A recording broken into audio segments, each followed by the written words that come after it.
Jack el Destripador, sobrenombre que se le dio a una persona que se le considera uno de los asesinos más famosos de todos los tiempos, que hasta el día de hoy su identidad sigue siendo un misterio. Jack operaba de maneras bastante extrañas, debido a que fue el protagonista de al menos 5 asesinatos, que extrañamente todas eran mujeres, que la mayoría se dedicaban a ser damas de compañía, aunque no necesariamente todas, ya que algunas vivían en la pobreza extrema, lo que les hacía vulnerables a este tipo de crímenes, que tristemente hasta el día de hoy siguen ocurriendo. Pero antes de continuar, voy a hacerte una pequeña pregunta. ¿Tú crees que Jack el Destripador realmente existió? Los estaré leyendo. Así que sin nada más que decir, comencemos con el primer capítulo de Abismos Mentales. Hoy, Jack el Destripador.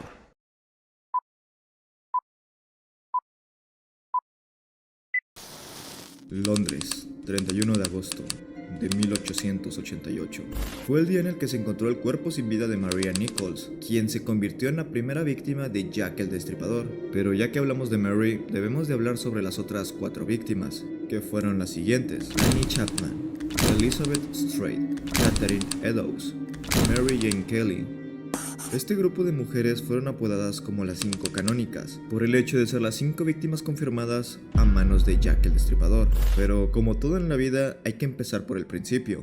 En los años de 1880 a 1890, fue una época muy oscura para Londres, debido a que el gran flujo de inmigrantes irlandeses y el arribo de refugiados judíos del este de Europa y de la Rusia imperial. Esto ocasionó una gran caída en los empleos y en la calidad de vida, lo que provocó que varias personas cayeran en la clase baja, la cual estaba caracterizada por la pobreza, el crimen y la violencia, sobre todo el alcoholismo y la prostitución. De acuerdo a la Policía Metropolitana de Londres, aproximadamente en 1888 ya había más de 65 burdeles y más de 1.200 prostitutas, que a su vez también era muy común la manifestación sobre la situación económica del país, entre los años de 1886 a 1890. También en Whitechapel tenía una mala reputación por varios casos de antisemitismo y racismo, que en ese entonces era algo muy normal, hasta que en el año de 1888 la prensa dio cobertura a múltiples noticias sobre una serie de grotescos y atroces homicidios, atribuidos al sobrenombre de Jack el Destripador. Si bien se elevó demasiado la cantidad de ataques contra las mujeres, en esa época se complicó demasiado la averiguación de cuántos homicidios fueron ocasionados por la misma persona. Si bien la Policía Metropolitana de Londres identificó 11 homicidios ocurridos en Whitechapel entre abril de 1888 y febrero de 1891, no había certeza para asegurar que todos habían sido cometidos por la misma persona, pero 5 víctimas tenían varios elementos en común, los cuales se le atribuyeron a Jack, ya que su forma de operar se caracterizaba por cortes en la garganta, mutilaciones en el área genital y abdominal, extirpación de órganos y desfiguración del rostro. A estos homicidios se les denominaron como los 5 canónicos, para poder distinguirlos del resto del expediente de Whitechapel. Una vez dicho esto, ya es momento que hablemos de...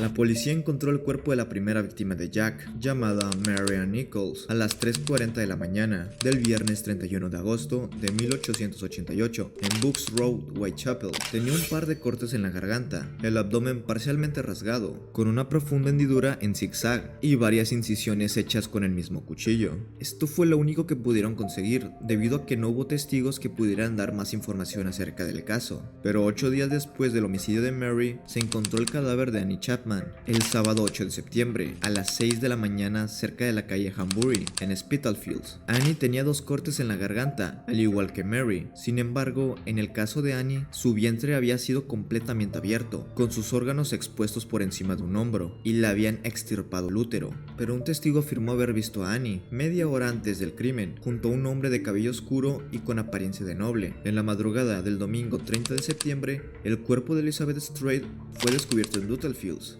la cual tenía un corte al lado izquierdo del cuello que le dañó la carótida, Sin embargo, no presentaba incisiones en el abdomen, lo cual plantó serias dudas sobre la participación de Jack, o por otro lado, que este había sido interrumpido antes de terminar por completo el crimen. Aunque varios testigos dijeron haber visto antes a Elizabeth con un hombre, sus testimonios tuvieron varias irregularidades. Unos dijeron que el acompañante era rubio, otros que tenía el cabello oscuro, incluso unos afirmaron que vestía con ropa en muy mal estado. Algo bastante impresionante fue que 45 minutos después se encontraron con el cadáver de Catherine. Al igual que Annie, tenía la garganta profundamente cortada, un corte vertical profundo extenso en el abdomen y la colocación de sus intestinos por encima de un hombro, y le habían extirpado el riñón izquierdo y la mayor parte del útero. Pero Joseph Loudon, un vecino de Catherine, dijo haber pasado por esa calle con dos amigos poco antes del asesinato y que declaró que la había visto con un hombre rubio y de aspecto descuidado, pero sus amigos no pudieron confirmar esa descripción. Por último, y el peor de todos, la policía encontró el cuerpo atrozmente mutilado y totalmente destripado de Mary Jane Kelly sobre la cama de su habitación alquilada en Miller Court a las 10:45 de la mañana del viernes 9 de noviembre. Tenía un profundo corte que iba desde la garganta hasta la espina dorsal. Su rostro estaba hecho trizas, haciéndolo irreconocible, y le habían extraído todos los órganos abdominales. Algo muy curioso fue que los 5 asesinatos ocurrieron por la noche, generalmente durante un fin de semana y al terminar de un mes. También se puede deducir que cada asesinato resultó ser más severo que el anterior, excepto por el de Elizabeth, cuyo ataque presuntamente parece haber sido interrumpido. Kelly es considerada como la última víctima de Jack, cuya ola de crímenes debió cesar ya sea por su muerte, arresto o migración, pero aún nos quedan cosas de las cuales debemos de hablar, como son las...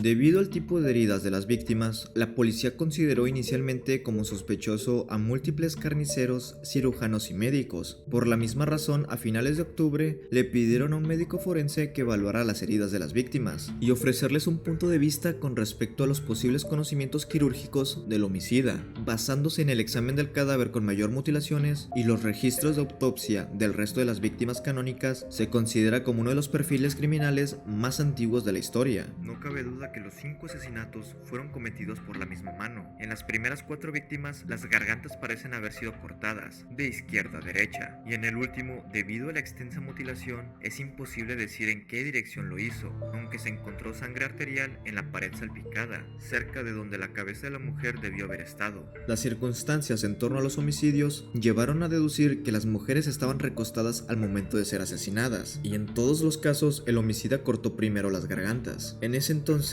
hubieron varios sospechosos candidatos a ser Jack el Destripador, como el barbero polaco Aaron Kosminski, que era el culpable de los asesinatos cometidos por Jack, y el hecho de que su ADN mitocondrial se había encontrado en el cuerpo de Catherine. Estas pruebas nos permitieron dudar sobre su inocencia. Algo muy curioso fue que Aaron, de nacionalidad rusa y religión judía, nació en algún momento entre 1864 y 1865, el cual se mudó a Londres a principios de la década de 1880 y residió y trabajó en Whitechapel, precisamente en la época en la que fueron perpetrados los homicidios. Aparentemente Aaron despreciaba a las mujeres y tenía tendencias homicidas. Incluso fue internado en un hospital psiquiátrico en 1889, en el cual murió pocos años después. Fue uno de los principales sospechosos, ya que en ese tiempo los barberos contaban con conocimientos médicos, lo que lo volvía un potencial sospechoso a ser Jack el Destripador. Otro, el cual era posible candidato a ser Jack el Destripador, fue el alemán de 54 años de edad,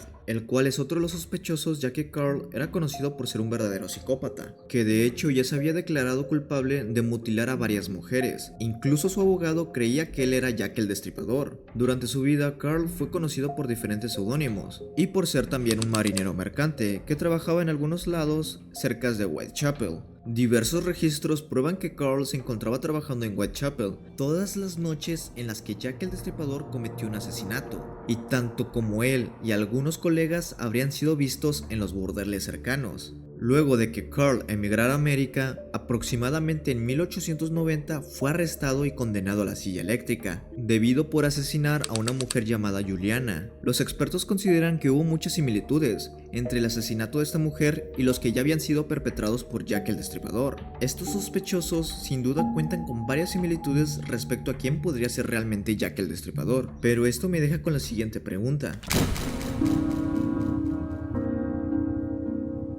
Claramente Jack sí existió en un tiempo, pero lo que me lleva a teorizar esto es que Jack el Destripador fuera más como un manto o un sobrenombre el cual cualquier persona podía utilizar para cometer sus crímenes, ya sea por personas con una admiración enfermiza o simplemente personas con fuertes resentimientos hacia las mujeres, como lo podría haber sido Carl y Aaron. Otra cosa que me hizo pensar sobre esto fue que en el año de 1888 múltiples cartas fueron enviadas a las autoridades que reclamaban haber sido escritas por el mismísimo Jack el Destripador, pero solo 3 estuvieron en el ojo de las autoridades. La llamada carta Dear Boss se refiere a un mensaje recibido por la central New Jersey el 25 de septiembre de 1888 y de autor anónimo, pero que está firmado con el sobrenombre de Jack el Destripador, afirmando ser el autor de las muertes sucedidas en el año de 1888 en el mes de agosto. La mayor parte de la carta era una burla por parte de Jack hacia los oficiales. No se molesten si les doy mi nombre profesional. No estaba lo suficientemente arreglado para enviar esto, antes de quitarme toda la tinta roja de las manos. Maldita sea, no ha habido suerte todavía. Y ahora dicen que soy médico.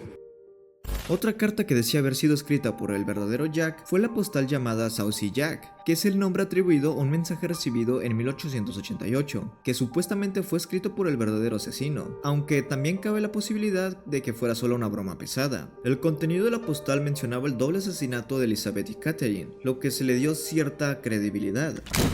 Cuando les pasé el dato, no lo hice en clave. Querido jefe, mañana tendrá noticias sobre el trabajo de Saucy Jack. Esta vez será un doble evento. La primera de ellas chilló un poco y no pude terminar. No tuve el tiempo de quitarle las orejas para ustedes. Gracias por no haber divulgado mi última carta, hasta que me pusiera a trabajar de nuevo. Firma Jack el Destripador. Pero lo que hizo que estas cartas fueran descartadas fue la carta From Hell, que se refiere a un mensaje franqueado por correo en 1888 y cuya autoría corresponde a una persona que afirmaba ser el verdadero Jack el Destripador, enviada por correo el 15 de octubre de 1888. Esta carta fue recibida un día después por George Lux, en ese entonces presidente del llamado Comité de Vigilancia de Whitechapel. El contenido de la carta tenía un gran nivel de léxico intelectual, muy diferente a las otras dos cartas. También se logró diferenciar de cualquier otra carta, ya que fue entregada junto a una pequeña caja, que contenía la mitad de lo que luego se determinó que era un riñón humano, preservado en alcohol, y que precisamente era uno de los riñones de la víctima Catherine, que fue extraído por el asesino, y no fue encontrado en la escena del crimen. El contenido de la carta era el siguiente. Desde el infierno. Señor Lusk, señor. Os envío la mitad del riñón que tomé de una mujer. Lo preservé para vosotros. La otra pieza la freí y me la comí. Fue muy agradable. Quizás les envié el ensangrentado cuchillo que le saqué. Si solo aguardáis un poco más. Firmado, atrapadme cuando podáis. Sin duda alguna, Jack el Destripador es y seguirá siendo un enigma. Pero, ¿tú qué opinas? ¿Crees que me equivoco o tienes algún dato que aportar sobre Jack el Destripador? Los estaré leyendo en los comentarios. Así que yo me despido. Chao.